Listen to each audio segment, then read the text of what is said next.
Shalom, berjumpa lagi dalam channel Pengkhotbah Deso.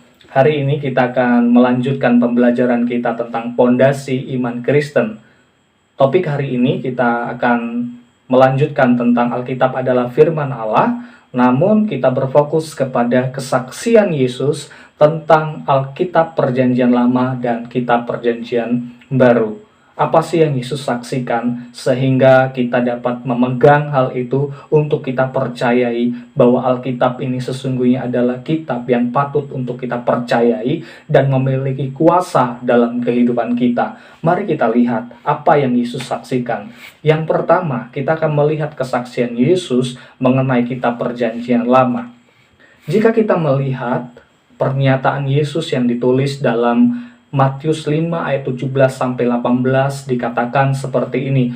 Janganlah kamu menyangka bahwa aku datang untuk meniadakan hukum Taurat atau kitab para nabi. Aku datang bukan untuk meniadakan, melainkan untuk menggenapinya. Karena aku berkata kepadamu, sesungguhnya selama belum lenyap langit dan bumi ini, satu iota atau satu titik pun tidak akan ditiadakan dari hukum Taurat sebelum semuanya terjadi. Perhatikanlah firman Tuhan yang kita sudah dengar bersama-sama ini. Hal ini menegaskan bahwa perjanjian lama sebagai kebenaran yang akan terus ada selama alam semesta ini ada. Jadi segala sesuatu yang ada di dalam perjanjian lama tidak akan pernah dihapuskan. Sebab itu adalah kebenaran sampai segala sesuatunya terpenuhi, tergenapi. Sehingga ketika semuanya tergenapi untuk menyatakan bahwa kitab yang kita percayai adalah kitab yang patut untuk dipercayai. Bapak, Ibu, Saudara-saudari yang dikasihi Tuhan, ketika Yesus berkata, janganlah kamu menyangka. Di sini ada kelompok-kelompok orang yang sedang berpikir bahwa Yesus itu sedang mengubah hukum Taurat. Seperti yang tercatat di dalam Kisah Para Rasul 6 ayat 14. Firman Tuhan katakan, sebab kami telah mendengar dia mengatakan bahwa Yesus, orang Nazaret itu, akan merubuhkan tempat ini dan mengubah adat istiadat yang diwariskan oleh Musa kepada kita. Jadi ada orang yang berpikir bahwa Yesus akan mengubah segala sesuatu yang diajarkan oleh Musa. Tentunya itu tidak. Karena Yesus sendiri datang ke dalam dunia untuk menggenapi semuanya. Dan dia datang bukan untuk mentiadakan, tetapi menggenapi. Mengapa hal ini terjadi sehingga orang-orang berpikir bahwa Yesus sedang berusaha mengubah? Karena juga Yesus pada saat itu mengajar tidak sama dengan orang-orang ahli Taurat pada masa itu. Ketika para ahli Taurat, para pengajar pada saat itu, ketika mengutip firman Tuhan, pasti mereka berkata, Musa berkata, Musa berkata. Alkitab berkata di dalam perjanjian lama. Tetapi Yesus seringkali ketika dia mengajar, dia seringkali juga tidak mengutip dalam perjanjian lama, tetapi dia berkata, aku berkata kepadamu, aku berkata kepadamu. Ini yang menandakan, ini yang mengartikan dan membuat kesimpulan orang-orang pada masa itu memiliki pengertian bahwa Yesus sedang melakukan satu pengajaran yang berbeda. Yesus sedang berusaha untuk mengubah pola yang lama. Tetapi sesungguhnya tidak. Yesus sedang menggenapi apa yang dikatakan firman Tuhan sesungguhnya. Kalau kita melihat seluruh Alkitab ini adalah berbicara tentang pribadi Yesus itu sendiri. Sebab apa? Sebab Yesus sama sekali tidak meniadakan hukum perjanjian lama, tidak meniadakan kitab perjanjian lama. Malahan Yesus mempelajari perjanjian lama. Kalau kita melihat di dalam Lukas pasal 2 ayat 46, kalau kita juga melihat ketika Yesus dicobai di padang gurun, ia mengutip perjanjian lama ketika melawan pencobaan. Yesus sangat hafal perjanjian lama. Bahkan ketika Yesus melakukan mujizat, Yesus menyuruh orang mentaati perjanjian lama. Hal ini dikerjakan oleh Yesus. Ini menandakan bahwa Yesus mengakui perjanjian lama dan dia tidak sama sekali menghapuskan perjanjian lama. Sebab bagi Yesus perjanjian lama adalah kebenaran yang tidak boleh dihapuskan. Oleh karena itulah di kalimat di dalam Injil Matius itu diteruskan seperti ini.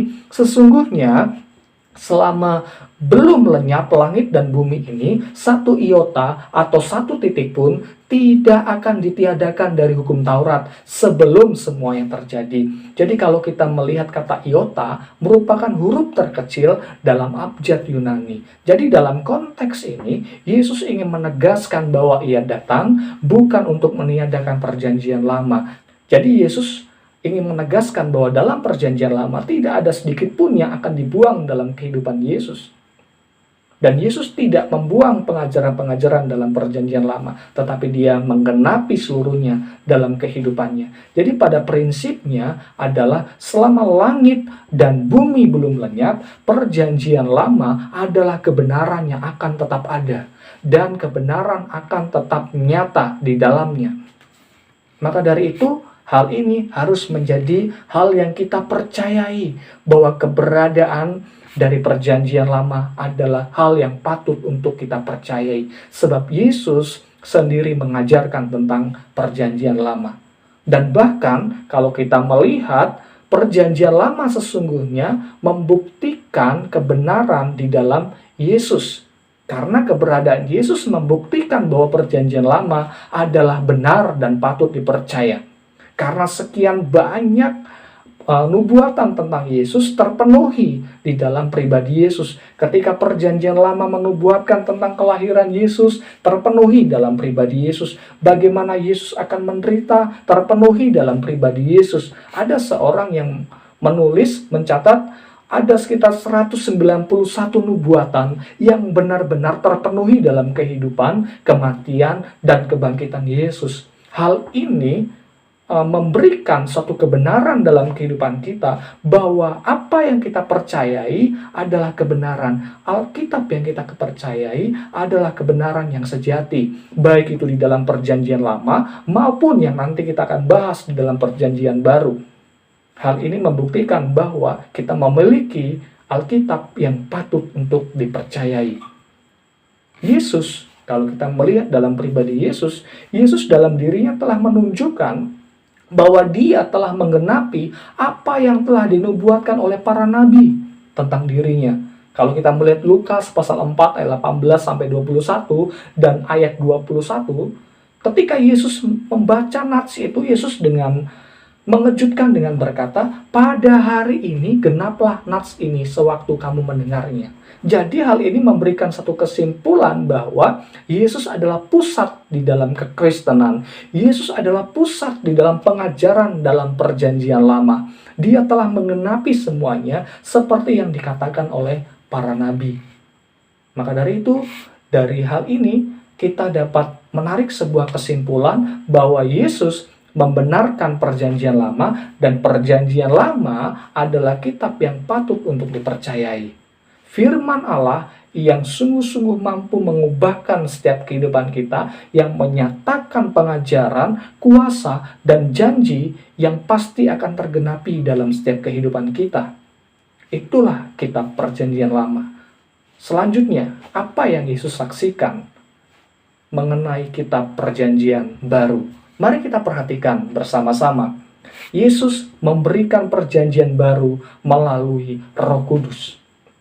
Peran Roh Kudus di dalam perjanjian baru sangatlah penting untuk menyatakan kebenaran dari Alkitab itu sendiri. Kalau kita melihat di dalam Yohanes 14 ayat 26, firman Tuhan katakan, tetapi penghibur, yaitu Roh Kudus yang akan diutus oleh Bapa dalam namaku, dialah yang akan mengajarkan segala sesuatu kepadamu dan akan mengingatkan kamu akan semua yang telah kukatakan kepadamu. Yohanes 14 ayat 26. Jadi Yesus menjanjikan memberikan Roh Kudus dalam kehidupan para murid untuk apa? Untuk mereka diingatkan kembali tentang peristiwa-peristiwa yang mereka alami bersama Yesus, tentang pengajaran-pengajaran yang diberikan Yesus.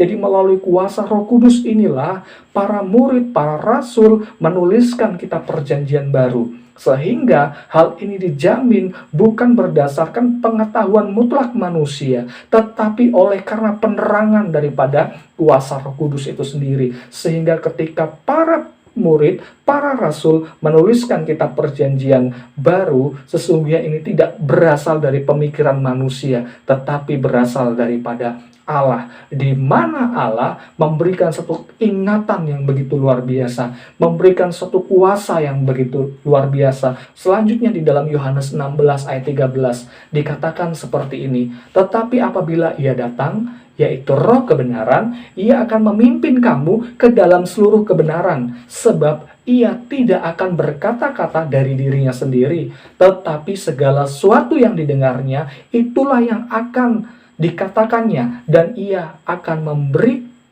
memberitakan kepadamu hal-hal yang datang. Inilah kesaksian Yesus tentang perjanjian baru, bahwa perjanjian baru ini adalah tulisan yang diilhamkan oleh Roh Allah. Pengilhaman ini dapat didefinisikan sebagai berikut seperti ini. Allah mengawasi, memimpin, dan mendorong para penulis, sehingga mereka dengan menggunakan sifat-sifatnya, menggunakan kepribadiannya, menulis pernyataan Allah kepada manusia tanpa membuat kesalahan. Karena apa? Semuanya diinspirasikan datangnya dari Allah itu sendiri, tanpa cacat sekecil apapun dalam naskah aslinya. Hal inilah yang harus kita percayai dalam kehidupan kita. Demikianlah pengajaran tentang kesaksian Yesus tentang Alkitab, baik dalam perjanjian lama maupun perjanjian baru. Semuanya adalah kebenaran. Demikian yang dapat saya bagikan mengenai apa yang disaksikan Yesus tentang Alkitab, baik dalam perjanjian lama maupun dalam perjanjian baru. Kiranya Tuhan Yesus memberkati kita semuanya. Shalom.